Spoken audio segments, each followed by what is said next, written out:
material yang kita manfaatkan adalah seharusnya sudah non-toxic. Dalam arti material yang tidak menyebabkan kerugian untuk masa yang panjang.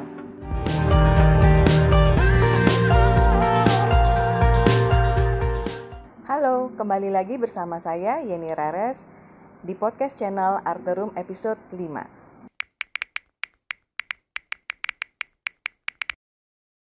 Di episode sebelumnya kita sudah pernah ngebahas ya when estetika meet function. Nah, di episode kali ini kita akan ngebahas lebih detail. Apa sih maksudnya when estetika meet function? Jadi kalau di dunia interior itu kita kan melakukan sebuah pembuatan desain. Nah, pada saat kita membuat suatu desain itu sebetulnya adalah bagaimana sebuah fungsi dari ruangan yang kita desain itu selain hanya menampilkan estetika tetapi juga berfungsi dengan baik.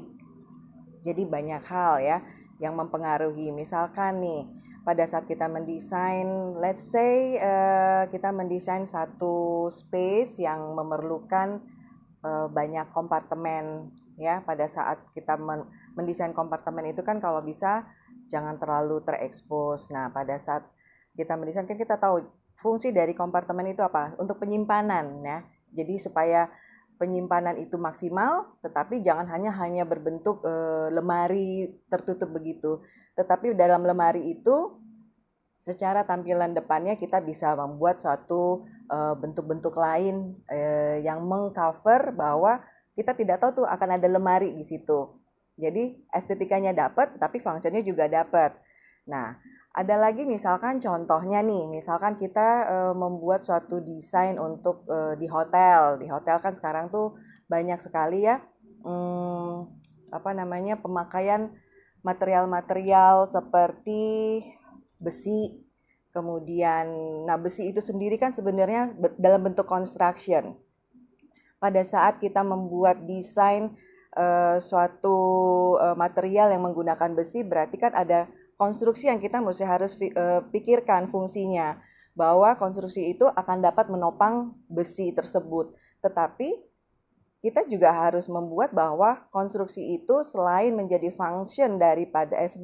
selain menjadi fungsi daripada kekuatan material besi itu sendiri, tetapi kita harus membuat bagaimana besi itu memiliki estetika lebih. Jadi itu salah satu contoh mengapa desain itu adalah when estetika meet function. Jadi kita jangan lupa, karena banyak orang itu menganggap bahwa desain interior itu hanya sekedar meletakkan barang, sofa di sudut sini, kemudian meja kredensa di sudut sana. Tapi sebenarnya lebih daripada hal itu.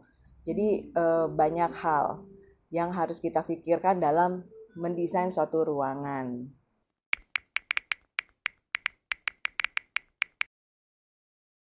Nah, sekarang kan saat ini tuh sebenarnya banyak informasi yang sangat terbuka ya.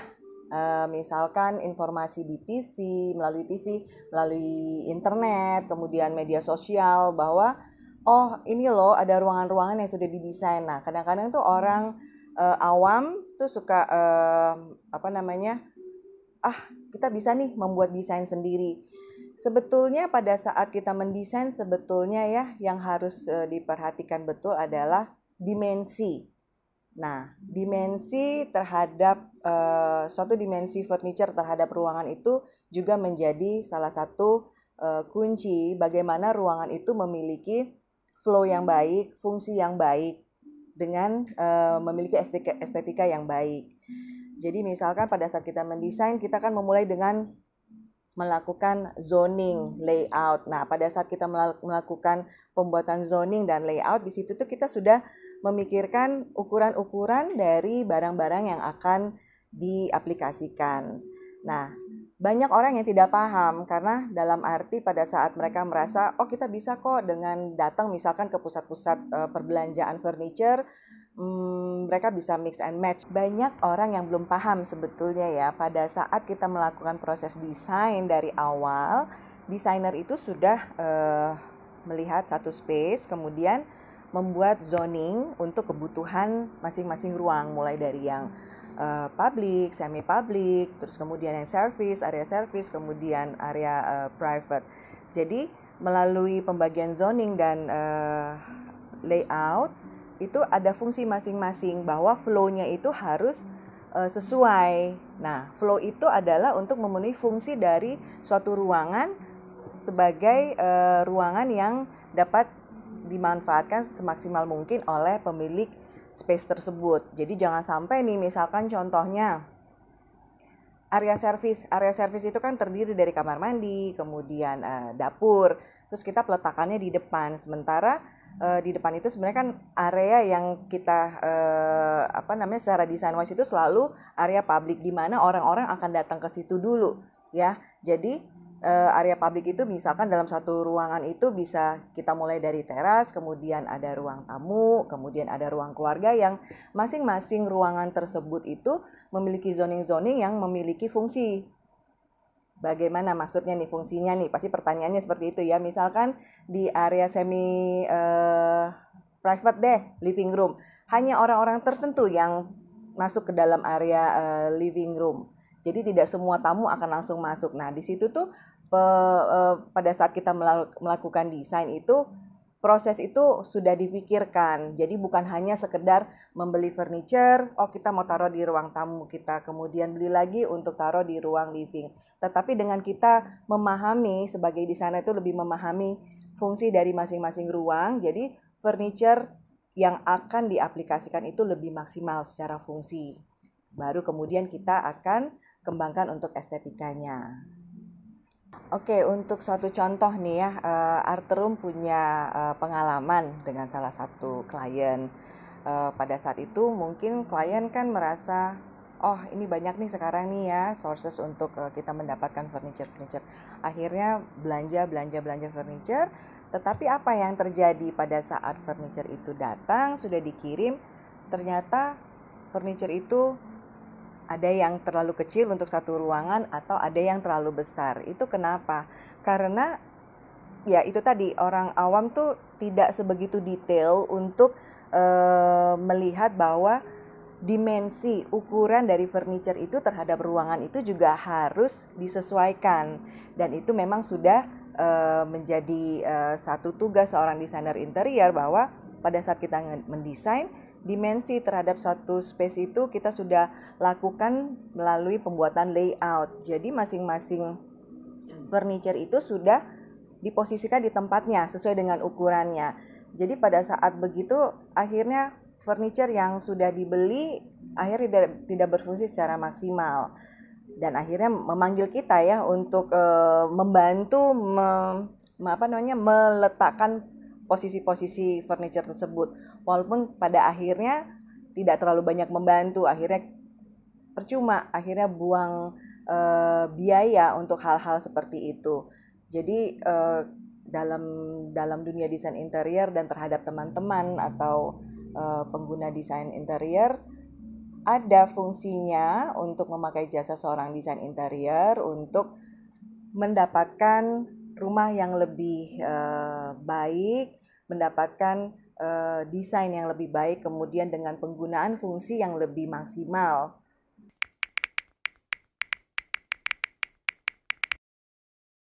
Hal yang menarik lagi yang kita bahas untuk di interior design itu adalah pembahasan mengenai material ya. Karena material ini selain modelnya, bentuknya, tetapi juga fungsinya juga ada. Misalkan nih, kalau kita mendesain satu rumah, kamar deh let's say. Nah, pada saat seorang desain interior pasti pada saat mendesain itu sudah memikirkan bahwa material yang akan digunakan itu untuk sebuah kamar tidur, mungkin bisa untuk keseluruhan ruangan sebetulnya ya. Material yang kita manfaatkan adalah seharusnya sudah non-toxic, dalam arti material yang tidak menyebabkan kerugian untuk masa yang panjang. Karena kan kalau sebelum-sebelumnya banyak sekarang material-material juga sebetulnya yang masih belum user friendly ya, karena masih mengandung racun. Nah, dengan seorang desainer interior, itu seharusnya itu sudah bisa di-avoid bahwa pada saat seorang mendesain rumahnya dengan menggunakan jasa interior, mereka sudah memikirkan bahwa material yang dipakai harus yang user friendly, tidak menyebabkan kerugian secara kesehatan. Karena kalau kita misalkan lemari, ada lapisan lemari yang secara cost murah ya, tetapi mungkin secara fungsi untuk jangka panjang untuk kesehatan kita sebagai pengguna itu kurang baik. Nah, di sini tuh juga kita harus paham. Nah, sudah pasti untuk seorang desainer interior sudah memikirkan ke arah sana. Kemudian untuk misalkan fabric itu kain untuk sofa atau untuk headboard, itu juga sudah banyak kategori-kategorinya. Nah, itu penting untuk diketahui bahwa kain tersebut selain bukan hanya untuk memperindah ruangan, tetapi secara fungsi bisa jadi dia tidak terlalu menyerap debu terlalu banyak, mudah dalam maintenance, itu penting.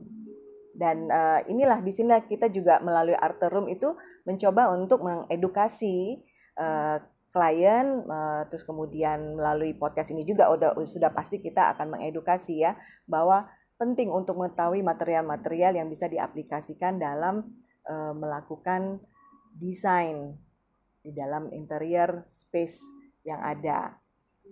Bahkan yang lebih lebih menarik lagi kalau misalkan contoh kita mendesain suatu commercial space, let's say hotel atau restoran, itu ada material yang memang tahan terhadap api, dan itu penting ya. Jadi bukan cuma hanya sekedar material itu cantik dilihat atau mungkin murah harganya, tetapi spek untuk keselamatan dan kesehatannya itu jadi terabaikan. Nah, sebagai desainer interior kita tidak bisa begitu. Kita sudah mesti harus melakukan edukasi ke klien yang kita kita desain space-nya, bahwa inilah adalah material yang terbaik untuk space yang kita desain.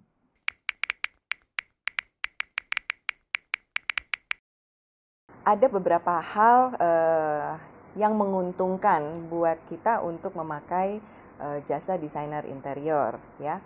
Salah satunya adalah cost effectiveness. Jadi pada saat kita menyerahkan pekerjaan mendesain suatu ruangan itu kepada seorang desainer interior, sebenarnya di situ cost seorang klien itu akan lebih efektif. Kenapa? Karena banyak hal ya dalam mendesain.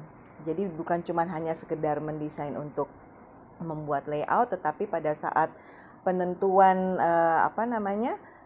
desain itu sendiri juga kan perlu beberapa ideas.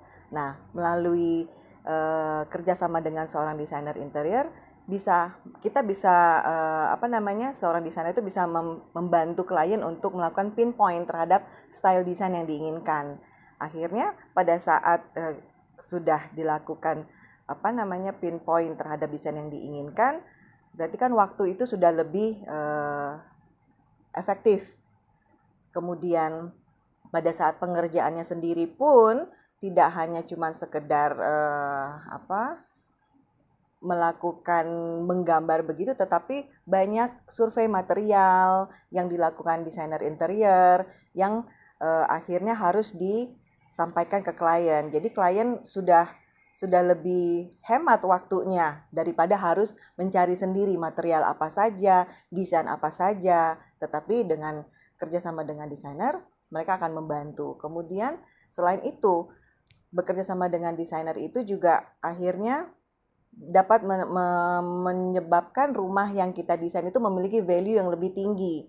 Karena ada konsep pada saat rumah itu didesain atau space itu didesain dengan material, dengan desain yang ingin ditampilkan. Jadi hasil desain untuk rumah atau space itu memiliki value yang lebih tinggi. Nah, kemudian ada juga perasaan senang ya, karena sudah didesain, ada rasa nyaman pada saat rumah itu sudah jadi atau space yang didesain sudah jadi. Dan itu salah satu value pada saat seseorang menggunakan jasa desainer interior. Itu penting. Dan kemudian yang tidak kalah penting juga pada saat kita melakukan kerjasama dengan desainer interior, klien akan mempunyai akses untuk mendapatkan servis secara profesional dan vendor-vendor yang mensupport material-material yang digunakan dalam space atau rumah yang sedang didesain. Jadi untuk bekerja sama dengan seorang desainer interior itu banyak untungnya ya.